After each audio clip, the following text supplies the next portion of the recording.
In the early morning hours of April 21st, 1861, boats from the U.S. sloop of war Saratoga, part of the American Navy's anti-slavery patrol called the Africa Squadron, boarded a ship that was sitting in the mouth of the Congo River.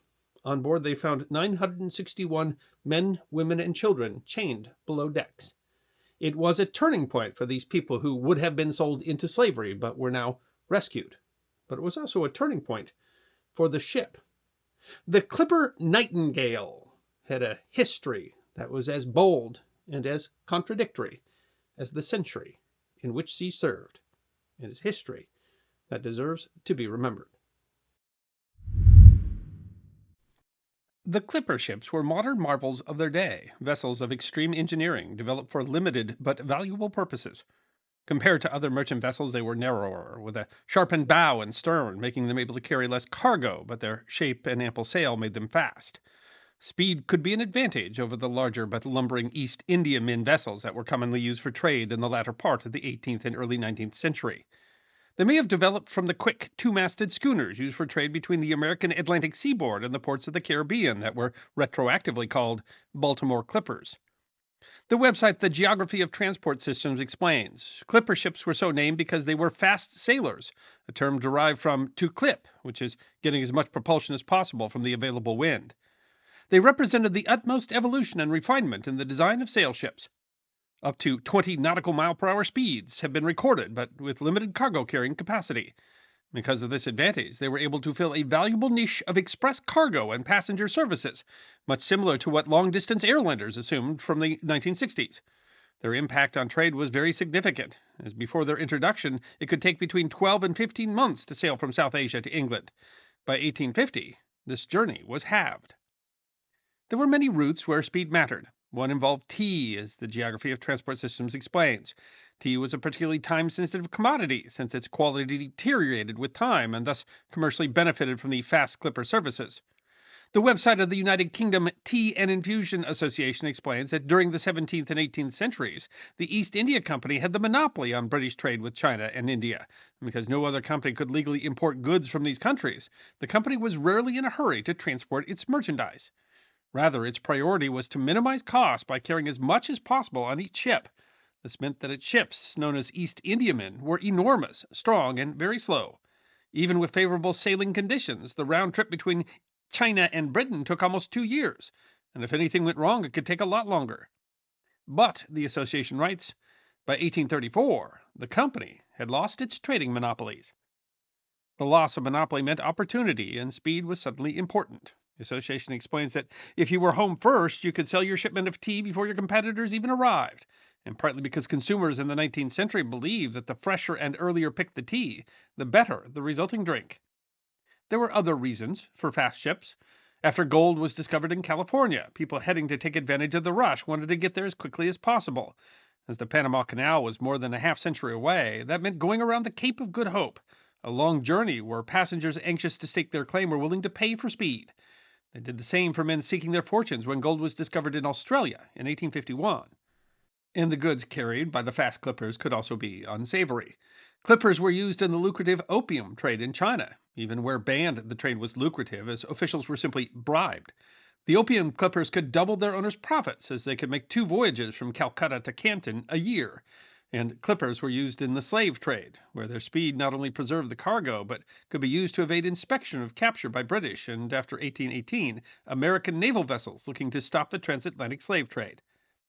While fast clippers were built in yards in Britain, France, the Netherlands, and Brazil, the UK Tea and Infusion Association writes, in fact, it was the Americans who pioneered the first clipper ships. American clippers were most the best and most famous ever made. One of the most famous was the clipper Nightingale.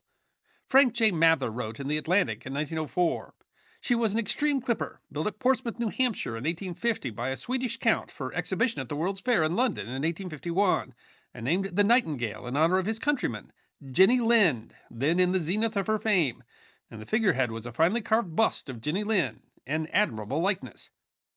The website of the town of Eliot, Maine writes, Jenny Lind was one of the most celebrated singers of her time. Between 1838 and 1849, she appeared at every major opera house in Europe and was known by her adoring public as the Swedish Nightingale.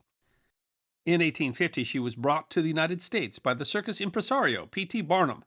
The American public thronged to her recitals, and writers penned poems in her honor and newspaper articles by the hundreds.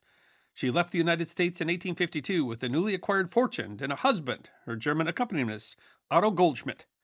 A Swede from her country area followed her here. He had the money to invest and thought he would have a clipper ship built here. The primary interest of the original owner was to have the ship carry Jenny Lind back to her native land. She never boarded the ship Nightingale that was named for her.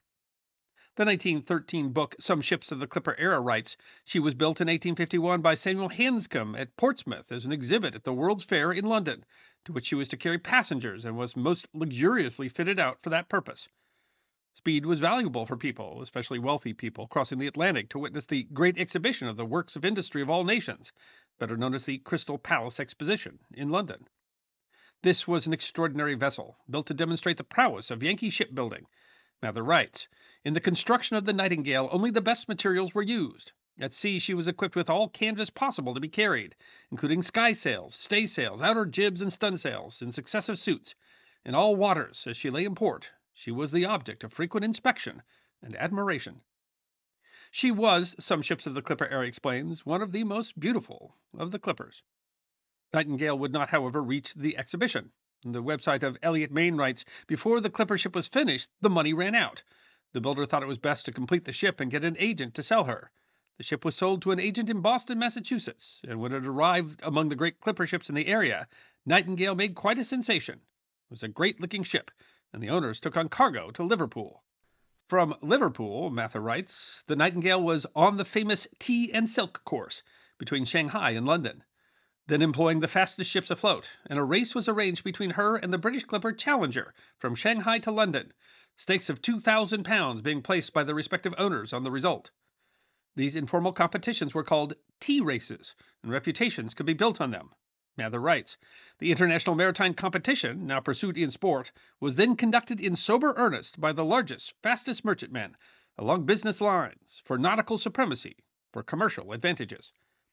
The Nightingale lost, generating much crowing from the British shipbuilders, but Mather explains. Her commander, chagrined at the result and being somewhat in years, resigned, leaving the ship in London docks in charge of the chief officer, and took a Cunarder home. The owners of the Nightingale, Messrs. Sampson and Tappan of Boston, made light of the pecuniary loss, but greatly deplored the lowering of the flag, and immediately arranged another race for similar stakes between the same vessels over the same course, this time with Mather as captain. Her passage out from London to Angler Point, Java, at the mouth of the China Sea, was by far the fastest ever made.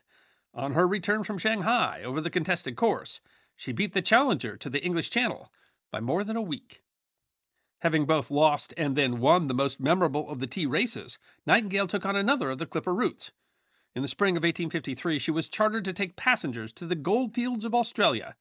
Mather himself was on the voyage. He writes, the Nightingale left New York Harbor May 19, 1853, with 20 first-class passengers beside myself, and over 100 second-class, mails and freights of every commodity required by a pioneer civilization, provisions of all kinds, wheelbarrows, wagons, shovels, hoes, clothing, and nearly every kind of general merchandise.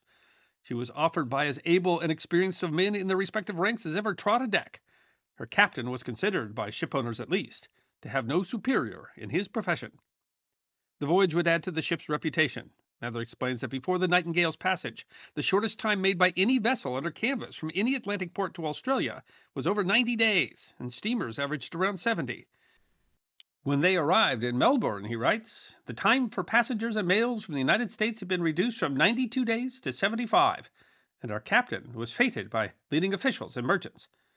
The Australian Maritime Museum writes, the vessel Nightingale played a role in the migration of Americans to the Australian goldfields. Tens of thousands of American miners crisscrossed the Pacific Ocean on a $20 one-way ticket that bought them a bunk and space for one trunk. They achieved notoriety in Australia mining camps for their flamboyant dress sense and language. As businessmen and as merchants, they achieved a high profile in the colony and introduced a number of goods and inventions, referred to as Yankee notions in Australia.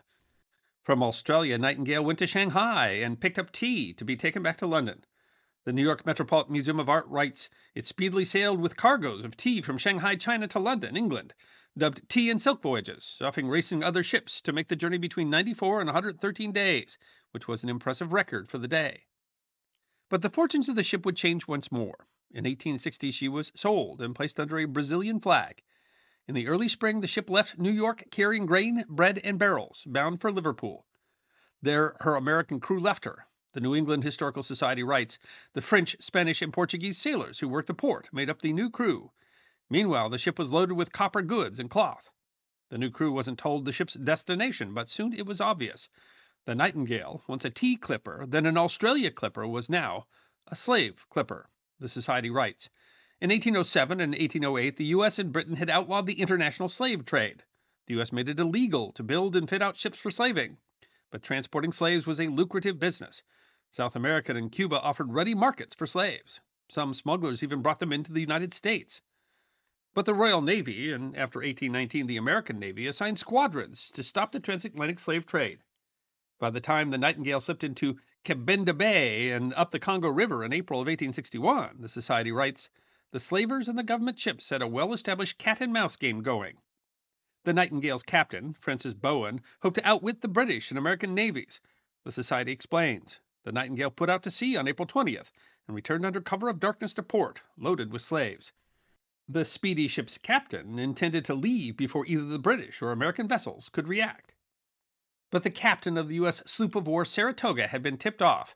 She sent 2 boats which boarded the Nightingale in the night. She had 961 people chained below decks. Captain Bowen, however, managed to escape. The U.S. Navy seized the ship and released the captives at a port in Liberia, although not before a fever swept the boat, killing 160. But the efforts of the Africa Squadron were nearly ended, the ships needed for the newly declared war between the states. Nightingale was among the last of the slave ships to be captured. Returned to New York, the Nightingale was, the U.S. Naval History and Heritage Command writes, condemned by the New York Prize Court, purchased by the Navy, which was then expanding to blockade the Confederate coast, and commissioned 18 August 1861, acting master David B. Horn in command. The Nightingale was now a ship of the Union Navy, operating as a coal and store ship supporting the blockading squadron. On October 12th, Nightingale was with the Union ships Preble, Richmond, Vincennes, and Water Witch in the Mississippi River near Head of Passes. The squadron was attacked by the Confederate ram Manassas, accompanied by 2 steamers. Manassas rammed and severely damaged the sloop of war USS Richmond. Manassas, however, the History and Heritage Command writes, suffered the loss of her prow and smokestack and her engines temporarily thrown out of gear from the impact. Nightingale attempted to escape and was run aground, but under heavy fire Manassas was forced to retreat, and Nightingale was refloated 2 days later. She served the blockade through the rest of the war. In June of 1864, she was taken to Boston and sold at public auction, and the ship would join yet another adventure. Purchased by the Western Union Telegraph Company, Nightingale became the flagship of the Great Russia-America Telegraph Expedition, under the command of Charles Scammon, a famous naturalist serving in the Revenue Marine. Philip Alt writes in American Heritage magazine, could a surface telegraph line be built from the United States across the Bering Strait to Russia, and there connect the circuits around Europe? A persuasive promoter, Perry McDonough Collins, was convinced it could be done. At first, the idea sounded grandiose beyond reason. The line would run some 1,000 miles up the Pacific coast from San Francisco, across the border to New Westminster, British Columbia. From there, 1,200 miles up the Fraser River Valley and Caribou Trail to Russian America. 900 miles across unknown territory to the Bering Strait, under the strait by cable, and then 1,800 miles across the Siberian steppes to the mouth of the Amur. In all, approximately 5,000 miles of construction, much of it under ferocious conditions of weather and terrain. Nightingale was part of a fleet of ships used to provide supplies and men across the enormous area of work. Nightingale served admirably and was described by an expedition member as the fine large clipper ship owned by the company. It was dangerous work. Expedition leader W.H. Dahl wrote of the ship grounding in a sound near the mouth of the Yukon River. Saturday we were grounded with every swell. Luckily the bottom here is as impalpable soft mud without any stones. Otherwise the old Nightingale would have left her bones there. And as it was, every few moments she came thumping down with a severity that shook everything. Despite years of effort, exploration, and discovery, not to mention some $3 million in investment, the completion of a new transatlantic cable in 1866 made the expedition unnecessary. Nightingale was sold again in 1867. The Newcastle, New South Wales Morning Herald wrote, the Nightingale was subsequently in general carrying, voyaging all over the world, from the tropics to nearly the poles. Noting her gaining a new captain and sailing for Japan in 1875, the Boston Globe described her still as a fine specimen of American naval architecture. In 1893, the Morning Herald wrote, "At times she suffered severely from the elements, and many a heavy claim underwriters had to pay on her until she must have been rebuilt more than once by the time she went under the Norwegian flag. Her new owners put her in the North Atlantic timber trade, the final vocation of many a once proud vessel. On April 17th, 1893, she foundered in Arctic waters while plying that trade. The Morning Herald lamented, from European advices, information is obtained of the loss of the Norwegian bark Nightingale, which was abandoned at sea. Thus another of the once famous fleet of American clippers passes off the scene after an enviable record, and the Nightingale's existence has been a momentous one." I know it seems strange for me to be shedding a tear over a boat, but this ship, she endured so much. She accomplished so much. She represented the height and the breadth and the end of that brief era when the great clipper ships ruled the waves. The Morning Herald wrote of her, "Her model was as handsome and rakish as that of a yacht, sufficient to make the heart of a sailor weep with joy. And by necessity, she was a fast vessel." While under Norwegian ownership, the ship's figurehead, a weathered likeness of Jenny Lind, was removed and taken by a workman to Sweden, home, of course, of the Swedish Nightingale herself, and sold, apparently for use as a scarecrow. The New York Times wrote in 2008, in 1994, a young antiques dealer living in Gothenburg, Sweden, bought a dusty, life-size carved wood sculpture of a woman from a local farmer. The farmer told him that it had once been used as a scarecrow, but it had scared people as well as birds, so one of his ancestors had stuck it in a barn, where it had remained undisturbed for a century. The sculpture is just one of 2 original figureheads from the great clipper ships to have been preserved. In 2008, it was sold at auction for $121,000. I hope you enjoyed watching this episode of The History Guy, and if you did, please feel free to like and subscribe and share The History Guy with your friends. And if you also believe that history deserves to be remembered, then you can support The History Guy as a member on YouTube, a supporter on our community and locals, or as a patron on Patreon. You can also check out our great merchandise shop or book a special message from The History Guy on Cameo.